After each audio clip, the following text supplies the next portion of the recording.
Hello students, आज मैं फिर आपके सामने हाजिर हूँ लॉब्स्कल का एक्सप्लेनेशन लेके यूनिट 6 सेक्शन 1।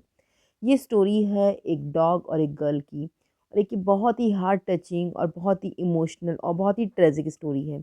ये हमें बताती है कि कैसे एक डॉग और कैसे एक गर्ल साथ बड़े होते हैं, साथ खेलते हैं और फिर कुछ सुपर नेचुरल होता है। तो now let's read the story for revealing it's mysteries and for revealing it's tragic and. Read this story about a girl and her loyal companion. तो हम ये स्टोरी पढ़ेंगे एक लड़की और उसके बहुत फेथफुल फ्रेंड के बारे में, उसके बहुत रिलायबल साथी के बारे में। Some people choose their dogs and some dogs choose their people. कुछ लोग अपनी फैमिली के लिए डॉग को चूज़ करते हैं, पर कभी कभी डॉग्स अपने लिए लोगों को चूज़ करता है। The Pengelly family had no say in the choosing of Lob. Pengelly family के पास कुछ भी कहने को नहीं था रिगार्डिंग चूजिंग ऑफ लॉब, मतलब कि उन्होंने लॉब को कैसे चुना था इसके बारे में उनके पास कुछ भी कहने को नहीं था। ये सब कुछ एक बीच पे शुरू हुआ था। The summer when Sandy was 5, तब शुरू हुआ था जब सैंडी 5 साल की थी। डॉन हर ब्रदर 12, उसका जो भाई था वो 12 साल का था। एंड द ट्विंस वर 3, और ट्विंस थे वो 3 साल के थे। Sandy was short for Alexandra, Sandy Alexandra का शॉर्ट फॉर्म है। On this summer day she was lying peacefully reading a comic. इस गर्मी में वो बहुत पीसफुली लेटी हुई थी, जैसा कि आप इमेज में देख सकते हैं, और कॉमिक पढ़ रही थी। Father Bert Pengelly and Don were upon the hard painting the bottom boards of the boat in which father went fishing.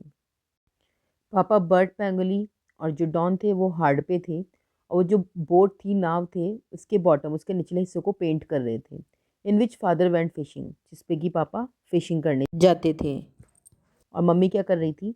And mother Jean Pengelly was making puddings, और मम्मा उन सबके लिए पुडिंग्स बना रही थी। Little did the guess how soon this state of things would be changed by the large new member who was going to erupt into their midst. उन guys को, उन सब लोगों को ये भी नहीं पता था कि ये जो चीज़ें थी वो कितनी जल्दी बदलने वाली थी bye the large new member, क्योंकि एक बहुत बड़ा नया मेंबर उनके बीच में आने वाला था और धमाका करने वाला था, और इसकी ड्रामेटिकल एंट्री होने वाली थी उन सबके बीच में। Sandy rolled onto her back to make sure that the twins were not climbing on slippery rocks। जो सैंडी थी वो पहले अपने पेट पे लाई थी, पेट पे लेटी हुई थी, फिर वो जस्ट पलटी, मीन्स अपने पीठ के बल लेटी, और वो ये देखना चाहती थी कि जो ट्विंस, जो जुड़वा बच्चे थे, वो कहीं फिसलने वाली रॉक्स पे तो नहीं चढ़ रहे थे। At the same moment a large body struck her forcibly in the midriff and she was covered by flying sand। तभी अचानक एक बहुत बड़ी सी बॉडी struck her forcibly, उसने उसे बहुत तेज़ हिट किया, मतलब उससे टकराया। इन द मिडरिफ, मिडरिफ मतलब उसकी जो बॉडी थी between the chest and the waist, उस बॉडी के बीच में वो बड़ी सी चीज़ टकराई। And she was covered by flying sand, और वो उड़ती हुई मिट्टी से कवर हो गई। Instinctively she shut her eyes and felt the sand being wiped off her face by something that seemed like a warm rough damp flannel. Naturally, एकदम से उसने अपनी आंखें बंद कर ली, और उसने फील किया कि कोई चीज़ थी जो उसके फेस से मिट्टी को हटा रही थी, और वो जो चीज़ थी वो बिल्कुल वार्म, थोड़ी सी रफ और बिल्कुल गीली सी लग रही थी, फ्लैनल की तरह। फ्लैनल होता है बिल्कुल गीले सॉफ्ट कपड़े की तरह। She opened her eyes and look, उसने अपनी आंखें खोली और देखा। इट वॉज अ टंग, ये जीभ थी। किसकी टंग थी? Its owner was a large and bouncy young Alsatian और German shepherd with topaz eyes. Its owner was a large and bouncy young Alsatian. तो इस टंग का ओनर कौन था? एक बहुत बड़ा और बहुत ही फुर्तीला, बिल्कुल यंग एल्सेशियन और जर्मन शेफर्ड, या फिर कोई जर्मन शेफर्ड। जर्मन शेफर्ड ये एक्चुअली कुत्ते की ब्रीड होती है। फिर टोपाज है, उसकी आंखें बिल्कुल पुखराज जैसी चमकीली। पुखराज एक प्रीशियस स्टोन होता है, तो उसकी तरह चमकती हुई पीली कलर की आंखें। ब्लैक टिप्ड प्रिक ईयर्स, और उसके जो ईयर्स भी थे बिल्कुल काले और बिल्कुल खड़े हुए से थे। अ थिक सॉफ्ट कोट, कुछ एनिमल्स ऐसे होते हैं उनकी बॉडी का जो फर होता है या बाल होता है वो बहुत सॉफ्ट होता है, तो उसकी बॉडी के बाल भी बहुत सॉफ्ट थे। And a bushy black tipped tail, और उसकी जो पूंछ थी वो बिल्कुल ब्लैक कलर की और बिल्कुल टिप्ड, मतलब वो भी किनारे से उठी हुई सी और बिल्कुल झाड़ीदार थी। Lobe, shouted a man, lobe come here. एक आदमी चिल्लाया, लॉब, लॉब इधर आओ। His owner, a grey-haired man with a limp, walked over as quickly as he could and seized him by the collar। ये जो डॉग था, ये उसके ओनर थे जिनके ग्रे हेयर थे। With the limp walked over as quickly as he could, वो थोड़ा लंगड़ाते हुए चल रहे थे, लेकिन वो इतना तेज चलने की कोशिश कर रहे थे जितना कि वो चल सकते थे। And seized him by the collar, और उन्होंने उस डॉग को उसकी कॉलर से पकड़ा। I hope he didn't give you a fright, the man said to Sandy. उस आदमी ने सैंडी से कहा कि मैं उम्मीद करता हूँ शायद तुम इस डॉग से डरे नहीं। He meant it in play, he is only young. Actually ये डॉग सिर्फ तुम्हारे साथ खेलना चाहता था, ये डॉग अभी बहुत छोटा है। Oh no, I think he is beautiful, said Sandy. Sandy ने कहा नहीं नहीं, बिल्कुल नहीं, मैं बिल्कुल नहीं डरी, ये तो बहुत प्यारा है। She picked up a bit of driftwood and through it. उसे जल्दी से वुड्स उठाई, जो वुड्स, ये वो वाली वुड्स थी जो कि जो समुद्र होता है अपने साथ किनारे पे लेके जाता है या फिर ये पानी पे फ्लोट होती रहती है। तो उसने उस ड्रिफ्टवुड को उठाया और इसे फेंका। Lob went after it like a sand coloured bullet and came back with the stick and gave it to Sandy. अब लॉब ने क्या किया, वो भाग के उस ड्रिफ्टवुड के पीछे गया और ऐसा लगा जब वो भाग रहा था मानो एक मिट्टी के कलर की एक बुलेट है, एक गोली है, और इतनी तेज भाग के गया जैसे गोली भागती है ना बंदूक की, उसी तरह से वो भाग के गया और वो उस स्टिक को लेके आया और इस स्टिक को सैंडी को दे दिया।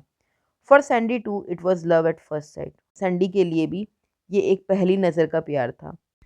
And when she and the twins joined father and Don to go home for tea, और जब लॉब को और ट्विंस को और उनके पापा को और डॉन को जब घर जाना था चाय के लिए, they cast many a backward glance at Lob being led away by his master. तो उन्होंने बहुत बार लॉब को मुड़ के देखा। कब? जब वो अपने घर जा रहे थे और लॉब को उसका मास्टर अपने साथ लेके जा रहा था, तो उन्होंने बहुत बार मुड़ के लॉब को देखा था जाते हुए अपने मास्टर के साथ। I wish we could play with him every day, Tess sighed. Tess ने दुखी होते हुए कहा, काश हम उसके साथ हर दिन खेल पाते। Why can't we, said Tim. Tim ने कहा, हम क्यों नहीं खेल सकते। तो यानी कि ये दोनों जुड़वा बच्चों के नेम थे। सैंडी एक्सप्लेन्ड, सैंडी ने बोला, because Mr Dodsworth who owns him is from Liverpool, कि जो इस कुत्ते के मालिक है मिस्टर डॉट्सवर्थ, वो लिवरपूल के हैं। And is only staying at the fisherman's arms till Saturday, और वह सिर्फ सैटरडे तक फिशरमैन्स आर्म्स में ठहर रहा है। इट मीन्स मिस्टर डॉट्सवर्थ जो कि लिवरपूल से आए हैं वो वापस लौट जाएंगे और सिर्फ सैटरडे तक ही यहीं पे है। It was a Cornish fishing village where the Pangley family lived, with rocks and cliffs and a strip of beach and a little round harbour, and palm trees growing in the gardens of the little whitewashed stone houses. यह एक Cornish नाम का fishing village था जहाँ पे कि पैंगली family रहती थी, जहाँ पे बहुत चट्टानें थी और खड़ी पहाड़ियाँ थी, a strip of बीच और एक सकड़ी समुद्र की पट्टी भी थी, and a little round harbour और एक छोटे से गोल बंदरगाह भी थे। और जो छोटे पत्थरों के बने हुए जो सफ़ेद घर थे, उनके गार्डन में पाम ट्रीज भी उगते थे। The village was approached by a narrow steep twisting hill road and guarded by a notice that said. गांव तक पहुंचने के लिए एक सकड़ी, खड़ी और घुमावदार रोड बनी हुई थी, जिस पे एक नोटिस लगा हुआ था और उस नोटिस में लिखा था लो गियर फॉर 1.5 माइल्स, मतलब अगले 1.5 मील तक के लिए आपको लो गियर में रखना है। डेंजरस टू साइकिलिस्ट, और ये जो रास्ता है वो साइकिलिस्ट के लिए बहुत खतरनाक है। The Pengelly children went home thinking they had seen the last of Lob. जो पैंगोली बच्चे थे वो ये सोच रहे थे कि उन्होंने लास्ट टाइम लॉब को देखा है, but they were much mistaken. ये उनकी बहुत बड़ी भूल थी। क्या भूल थी? कि ये सोचना कि उन्होंने लास्ट टाइम लॉब को देखा है। The whole family was playing cards by the fire in the front room after supper when there was a loud thump and a crash of china in the kitchen. जब पूरी family सपर करने के बाद, late night dinner करने के बाद, room के सामने फायर जला के कार्ड्स खेल रही थी, तभी उन्हें there was loud thump and a crash of china in the kitchen. तभी उन्हें बहुत तेज़ आवाज़ आई और किचन से कप और प्लेट्स जो कि वाइट क्ले से बने होते हैं उनके टूटने की आवाज़ आई। My Christmas puddings, exclaimed Jean and ran out. Jean चिल्लाई, अरे मेरी क्रिसमस की डेजर्ट। जीन कौन थी? उन सबकी मम्मी। एक्चुअली जब किचन से कुछ भी कप प्लेट्स गिरने की आवाज़ आई थी तो उसे लगा, उसने अपनी डेजर्ट बना के उनमें रखी थी प्लेट्स में, तो उसे लगा कि वो जो प्लेट्स थी वो गिर गई थी, तो यानी कि डेजर्ट भी कहीं ना कहीं गिर गया होगा और स्पाइल हो गया होगा। It was lobe who had bounced it through the open kitchen window. ये लॉब था। लॉब कौन? वही कुत्ता जो उनको बीच में मिला था।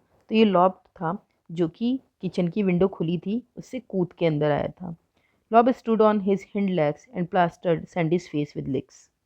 लॉब अपने पिछले पैरों पे खड़ा हुआ और वापस से जो सैंडी का फेस था उसको प्यार से लिक करने लगा। लिक मीन्स चाटने लगा, जैसे डॉगीज होते हैं ना, टंग निकाल के प्यार दिखाने के लिए अपने मालिक की फेस को चाटने लगते हैं, तो वो भी वही करने लगा। Danny did the same for the twins who shrieked with joy. फिर उसने सेम चीज़ उन ट्विंस के साथ भी करी। ट्विंस कौन थे? टेस एंड टिम, और वो लोग भी खुशी के मारे चिल्लाने लगे, शोर करने लगे। इफ़ यू रिमेंबर, हमने ऊपर एक लाइन पढ़ा था, but they were much mistaken. तो ये मिस्टेकन क्यों थे? क्योंकि उनको लग रहा था हम लॉब को लास्ट टाइम देख रहे थे, लेकिन वो मिस्टेक कर रहे थे। क्यों मिस्टेक कर रहे थे? क्योंकि लॉब दोबारा लौट के आने वाला था।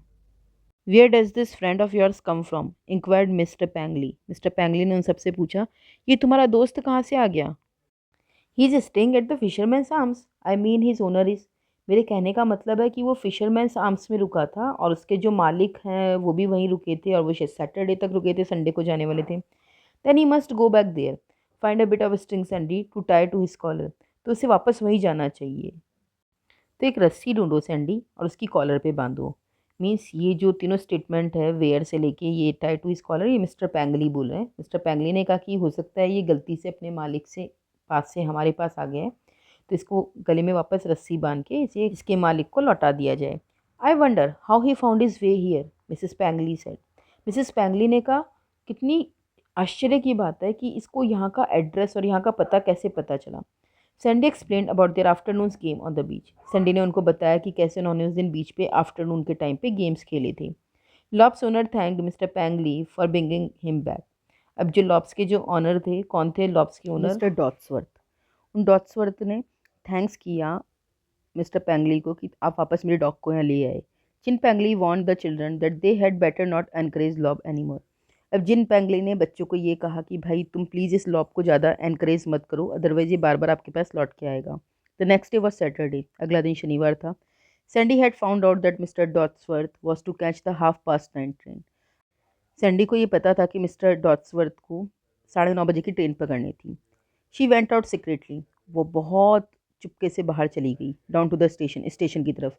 She saw Mr Dodsworth get on the train, उसने देखा कि मिस्टर डॉट्सवर्थ जो थे वो ट्रेन पर चढ़ रहे थे, accompanied by an unhappy looking lob with drooping ears and tail। और उसने ये भी देखा कि जो लॉब था वो बड़ा नाखुश सा था, और उसके जो कान भी थे वो नीचे की तरफ लटके हुए थे, उसकी पूँछ भी नीचे की तरफ लटकी हुई थी।